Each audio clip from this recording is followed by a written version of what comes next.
Bon les frérots, bienvenue sur la chaîne ABC Blues. Aujourd'hui, on doit parler de plein de trucs. Déjà, les transferts, ça c'est important. Sinon, le match de ce soir, parce que oui, à l'heure où je vous tourne, on est mardi.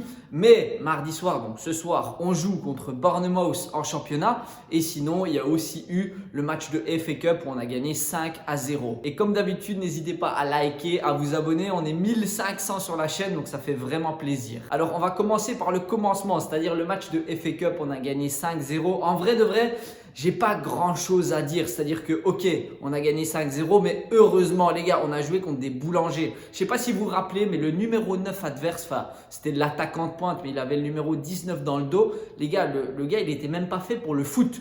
Il faisait 2 mètres, je sais pas combien, quand il courait bizarrement, enfin bref. Heureusement qu'on a gagné 5-0 contre des pains saucisses, des boulangers, ce que vous voulez. Bon après je vais arrêter de les critiquer parce que bon c'est une D4 anglaise, ils en peuvent rien. Ils sont quand même professionnels, enfin je crois qu'ils ont le statut pro, c'est bien pour eux. Mais bon, on les a giflés, 5-0 ça c'est top.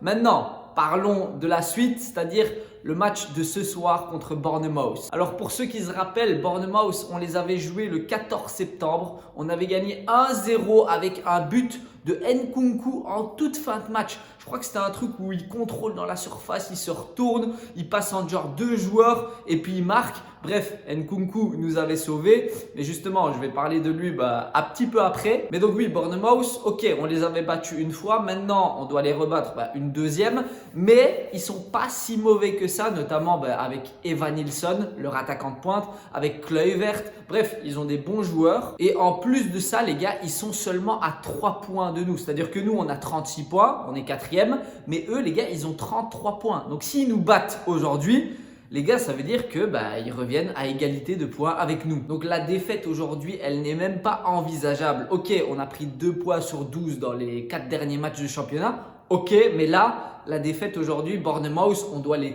taper, les gifler, ce que vous voulez. Parce qu'en plus aujourd'hui, en même temps que Chelsea, il y a plusieurs matchs qui se jouent. Il y a Liverpool, je crois. Il y a Man City. Donc, il ne faut pas perdre maintenant. Sinon, on va sortir du top 4. Et ça, franchement, là, ça ne me ferait pas plaisir. Sinon, pour la compo de ce soir, je vais essayer de le faire brièvement parce que je dois parler des transferts juste après. Mais donc, compo de ce soir, au goal, Robert Sanchez. Ça fait un moment qu'on ne l'a pas vu jouer. Bon, en vrai, c'est parce que pendant 2 semaines, il n'y a eu qu'un seul match. Mais bon, voilà, Robert Sanchez sera titulaire. Sinon, dans la défense, à gauche, Cucurella, bien évidemment. Vous voulez mettre qui d'autre? Parce que Renato Vega, enfin non, je vais en parler après. On parlera de lui après, vous inquiétez pas. Donc bref, à gauche, Cucurella. Dans la défense centrale, Colwill, ça c'est sûr. À côté de lui, il y a la possibilité de Tosin qui nous a mis quand même un doublé. Et oui, ça je veux. Ah oui, je veux vous parler de ça, j'avais oublié. Parce que oui, mes vidéos, je les fais toujours en mode freestyle. Vas-y, j'ai pas prévu des trucs à écrire. Non, non, non. Moi, je le fais en mode freestyle, ce qui me vient dans ma tête. Mais je sais pas si vous avez vu, mais dans le match de FA Cup, on a gagné 5-0. Mais on a enfin fait des frappes de loin, les gars. Putain, enfin. Tosin, il marque 2 goals. Bon, le premier, c'est de la chance. Par contre, le deuxième, il est magnifique. Limite, on aurait dit un numéro 10, un buteur qui met une frappe. Enfin bref, c'était magnifique. Et pareil pour Joao Félix qui a tenté des frappes d'un peu plus loin, enfin hors de la surface, etc. Et ça a payé, les gars, ça a marqué des goals. Parce que les gars, on sait qu'à chaque fois qu'on tombe contre des blocs bas, on a du mal. On fait des passes, on fait des centres. Enfin bref, il n'y a rien qui aboutit. Mais jamais on frappe de loin. Genre jamais, mais vraiment, c'est la vérité. Et j'ai jamais vu des frappes de loin quasiment. Et là, pour une fois, pendant le match de FA Cup, Tosin, Joao Félix, etc. Ils ont porté leur coronesse, ils ont frappé de loin et ils ont mis au moins 3 goals de loin. Donc ça, c'est magnifique et j'espère que Maresca, il va prendre des notes, que les autres joueurs, ils vont prendre des notes et qu'ils vont tenter de loin quand on va tomber contre des blocs bas en première ligue, enfin pendant le championnat anglais. Parce que là, je suis d'accord, ok, c'était en FA Cup contre des boulangers, mais en première ligue, on peut quand même faire la même chose. On tombe souvent contre des blocs bas. Donc pourquoi pas tenter des frappes de loin? On a des vrais frappeurs. On a des Cole Palmer, des Pedro Neto, des Jadon Sancho. Enfin bref, on a des vrais frappeurs. Et si je me rappelle bien, parce que là ça me revient en tête, mais Jadon Sancho, il a déjà marqué des frappes de loin, je me rappelle avec un poteau rentrant. Pedro Neto, je me rappelle d'une frappe de loin, ras de terre. Pareil, il a marqué. Donc les frappes de loin, les gars, ça peut être une solution face à des blocs bas. Bref, sinon, je reviens à la composition de l'équipe pour ce soir face à Bournemouth. Donc dans la défense centrale, moi je verrai Colwill et à côté de lui, soit Tosin, soit Josh Akeampong. Sincèrement, je sais pas. Pour moi, j'aimerais bien le revoir Akeampong parce que vas-y, il a fait une bonne prestation. Il est jeune, donc ce serait cool de le revoir. Mais à voir ce que Maresca compte faire avec lui. Sinon, sur le côté droit, alors non, pour moi, ce ne sera pas Reece James parce que, ok, il a joué 45 minutes, mais c'était pour le tester, voir si physiquement il était au point. Pour moi, j'ai pas envie de le voir titulaire directement. Pour moi, Malo Gusto doit jouer et je crois que Reece James, il doit revenir petit à petit, mais pas directement faire 90 minutes et puis se blesser. Non, non, non. Donc pour moi, Malo Gusto sur le côté droit. Sinon, maintenant, dans le milieu de terrain, on reprend les bonnes bases, d'accord? C'est-à-dire Caicedo et Enzo Fernandez. Pour moi, ça bouge pas. Alors, Romeo Lavia, il aurait pu jouer, mais c'est comme Reece James. Il revient de blessure.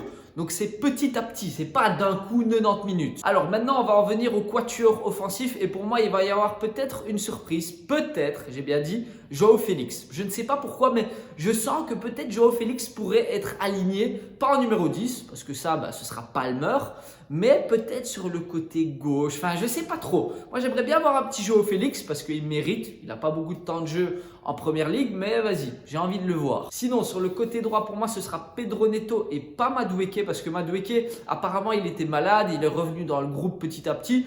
Donc, je crois qu'il est peut-être pas prêt à 100% pour 100%. Donc, pour moi, Pedro Neto, ce sera à droite. Sinon, à gauche, moi, j'aimerais bien voir Joao Félix, mais il y a quand même Jadon Sancho qui est là et je crois que ce sera Jadon Sancho. Voilà, je vais le dire comme ça. Même si j'aimerais vraiment voir Joao Félix, mais pour moi, ce sera Jadon Sancho. Sinon, en pointe, il n'y aura pas de Nkunku, de Margui ou de je sais pas quoi. Ce sera Monsieur Jackson et j'espère qu'il va nous mettre un petit goal parce que là, il a combien? À 9 ou 10 buts en championnat, ce qui est déjà pas mal. Surtout que c'est pas lui qui tire les pénaltys parce que si c'était Jackson qui tirait les pénaltys, il aurait peut-être 3 ou 4 goals en plus. Donc Jackson en pointe, ça c'est sûr et certain. Donc voilà pour la composition du match de Bournemouth contre Chelsea. Maintenant, on va en venir au transfert parce que là, il y a des choses intéressantes qui se sont passées. Alors dans ma précédente vidéo, je vous avais parlé des choses que je sentais venir dans les transferts, tout ça. Mais vas-y, on était je crois le 7 ou le 8 janvier. Là maintenant, on est quasiment le 15 janvier, donc c'est-à-dire on est à la moitié du mois, donc à la moitié du mercato hivernal. Et il y a certaines choses qui se précisent, notamment le départ de Casadei. Alors je ne sais pas ce sera où encore, mais c'est sûr qu'il va partir. Sinon, un autre qui pourrait partir, ce serait KDH, Monsieur Dewsbury Hall. Là pour le moment, je crois qu'il est blessé ou enfin bref, il ne peut pas jouer pour le moment, je ne sais pas pourquoi. Mais je le verrais bien partir et il y a des rumeurs qui parlent de lui dans d'autres clubs. Alors sincèrement, je ne sais pas où il va aller parce que je ne sais pas qui voudrait de Dewsbury Hall. Enfin, sûrement pas un top club, mais pourquoi pas, je ne sais pas moi, un Wolverhampton. Enfin, je dis ça comme ça, d'accord, mais pour moi, il ne va pas aller jouer à Arsenal ou à Man City ou je ne sais pas où. Mais donc, Dewsbury Hall devrait sûrement partir durant ce mois de janvier et en vrai, tant mieux, vas-y, c'est pas une grosse perte. Sinon, Chukwuemeka, c'est quasiment aussi sûr qui va se barrer, je sais pas où, sincèrement je sais pas où, mais c'est quasiment sûr qu'il va partir. Donc pour le moment, ça fait Casadei, Chukwuemeka et Dewsbury Hall qui partent en hiver, enfin pendant le mercato hivernal, pardon. Sinon, un quatrième, c'est Ben Chilwell qu'on n'a pas vu de la saison. Voilà, il est resté au club, je sais pas pourquoi. Sincèrement, pour moi, je serais parti vu que Maresca avait clairement dit qu'il ne comptait pas sur Chilwell, donc voilà, il a décidé de rester au club, il s'est entraîné avec l'équipe, tant mieux, mais il n'a pas joué. Donc voilà, pour le moment, il va partir ici pendant l'hiver. Donc ça fait déjà 4 départs, d'accord? Et maintenant, on va parler de 3 un petit peu plus, comment dire, ouais, 3 gros transferts. Enfin, je ne sais pas si c'est des gros transferts, mais 3 joueurs un petit peu plus importants. Alors, le premier des gros transferts qui risque de partir, c'est Renato Vega. Pourquoi? Parce qu'il s'est plaint de ne pas avoir assez de temps de jeu, et ça, je suis d'accord avec lui. Et deuxième chose, il s'est plaint de ne pas jouer au poste où lui, il veut jouer. Parce qu'en fait, lui, il veut jouer défense centrale, sauf que Maresca décide de le mettre défenseur gauche à chaque fois. Et donc, à ce niveau-là, il n'est pas content parce que ce n'est pas son poste préférentiel, etc. Bref, il veut faire sa carrière comme défenseur central. Et très honnêtement, moi, je ne comprends pas. Pourquoi Maresca ne met pas Renato Vega en défense centrale? Tout simplement. Ça réglerait sûrement beaucoup de nos problèmes. Parce que pour moi, Renato Vega, c'est un top joueur. Vraiment. Il a une qualité de passe, de contrôle. Il est propre techniquement. Mais en plus de ça, les gars, il est grand, il est physique, il est athlétique. Et niveau mentalité, je trouve qu'il est très bon. Il a une bonne mentalité, il pourrait limite être capitaine. Je me rappelle pendant le match de FA Cup, il n'y avait pas beaucoup de rythme à un moment donné et c'était Renato Vega qui disait les gars, vas-y maintenant, on met du rythme, on joue football. Malheureusement, je crois que bah voilà, il va partir. Il y a des pistes du côté de Dortmund. Bon, après, il n'y a rien qui est sûr, d'accord? Mais il y a des pistes de ce côté-là, peut-être ailleurs aussi. Mais je crois qu'il va, bah voilà, il va pas rester à Chelsea et c'est dommage. Franchement, ça, c'est une vraie perte. Mais bon, comme c'est lui qui a demandé à partir, bah, on ne peut pas le retenir à Chelsea. Voilà, tout simplement. Sinon, le deuxième transfert, et celui-là, il me fait vraiment plaisir, ce serait un petit transfert de monsieur Disasi. Parce que oui, Disasi ne va peut-être pas rester au club durant ce mois de janvier. Et très sincèrement, tant mieux. Vas-y, j'ai plus envie de voir Disasi. Voilà, je suis honnête avec vous, c'est un bon gars. Franchement, je crois qu'il travaille dur, il est assidu, il est sérieux. Mais moi, j'ai plus envie de le voir dans la défense. Il me fait peur. Ballon au pied, c'est pas le meilleur dans ses contrôles, dans ses relances. Techniquement, c'est pas le plus propre des joueurs. Vous voyez ce que je veux dire? Ouais, ok, il a mis des goals de la tête sur corner, je sais pas quoi. Ok. Mais vas-y, j'ai plus envie de le voir moi dans la défense. C'est pas un joueur qui est du niveau de Chelsea pour moi. Bon, après, qui suis-je pour juger un joueur professionnel? C'est vrai. Mais vas-y, je crois que je suis pas le seul de cet avis-là. J'ai vu beaucoup de commentaires sur Instagram, Facebook qui disaient que vas-y, Disasi, on le voulait plus à Chelsea. Et donc, bah, il risque de partir et tant mieux. Voilà, c'est pas une grosse perte. Enfin, vas-y, il nous a quand même été utile entre guillemets, mais il a fait tellement d'erreurs quand il était sur le terrain que non, moi je le veux plus à Chelsea. Et maintenant, on va parler du troisième gros transfert. J'ai laissé le meilleur pour la fin. Il s'agit de monsieur Nkunku. Et là, l'information date de hier soir. Je crois que c'était le lundi. Parce que oui, comme je vous ai dit, aujourd'hui on est mardi, ce soir il y a match, tout ça, bah, bref. Donc Nkunku pourrait, j'ai bien dit pourrait partir du côté du Bayern Munich. Et là les gars, quand j'ai vu l'information, je me suis dit mais c'est quoi ce bordel? Enfin, qu'est-ce que Nkunku, sincèrement, qu'est-ce que Nkunku irait faire au Bayern? Les gars, ils ont des Musiala. Ils ont des Sané, des Gnabry, des Coman. Ils ont Harry Kane en pointe. Ils ont des... Enfin bref, ils ont un vivier de joueurs.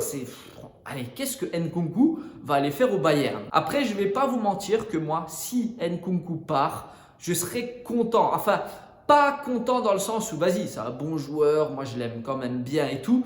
Mais je serais content pour lui parce que ça se voit qu'il n'est pas si heureux que ça. Enfin, ok, je crois qu'il aime le maillot de Chelsea. Il aime le blason et tout. Mais je le vois ailleurs, je le vois pas à Chelsea tout simplement. Parce que pour le moment dans la composition de Maresca, on n'a pas trouvé son poste. Les gars, en numéro 9, on a Jackson.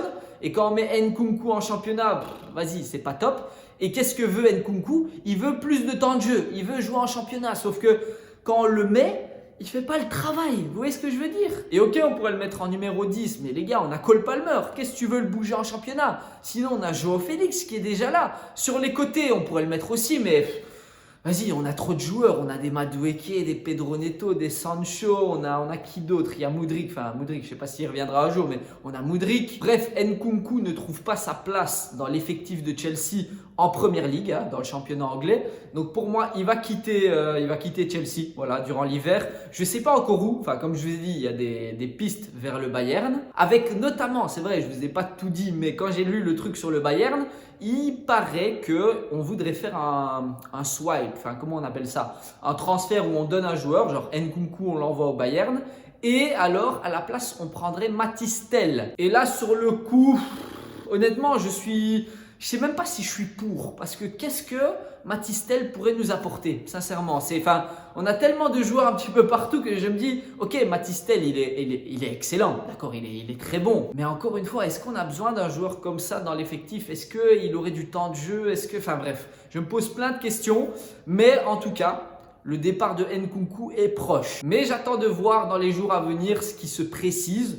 Peut-être qu'il ira au Bayern et tant mieux pour lui parce qu'au final, quand il jouait à Leipzig, vous vous rappelez, Nkunku à Leipzig, c'était très fort. Vraiment, c'était un numéro 9. Il était trop fort. Il claquait des goals, des assists, enfin bref. Et donc, peut-être que le fait de retourner dans le championnat allemand, bah, peut-être que ça va lui sourire. Et tant mieux, moi c'est tout ce que je lui souhaite parce que c'est quand même un joueur de Chelsea actuellement. Et s'il doit partir quelque part, moi je lui souhaite du bien. Même si j'ai plus vraiment envie de le voir à Chelsea, voilà, je suis honnête avec vous. Mais en tout cas, je ne lui souhaite aucun mal, justement. Je lui souhaite la réussite ailleurs. Ce serait cool pour lui. Sinon, je vous avais parlé de différentes pistes, notamment Kvaratskhelia, le joueur de Napoli. Mais apparemment, ça c'est, enfin, je crois que c'est mort parce que il se dirige vers le PSG. Et bah voilà, tant mieux pour eux, même s'ils ont déjà Barcola, Dembélé et tout. Ils veulent Kvaratskhelia.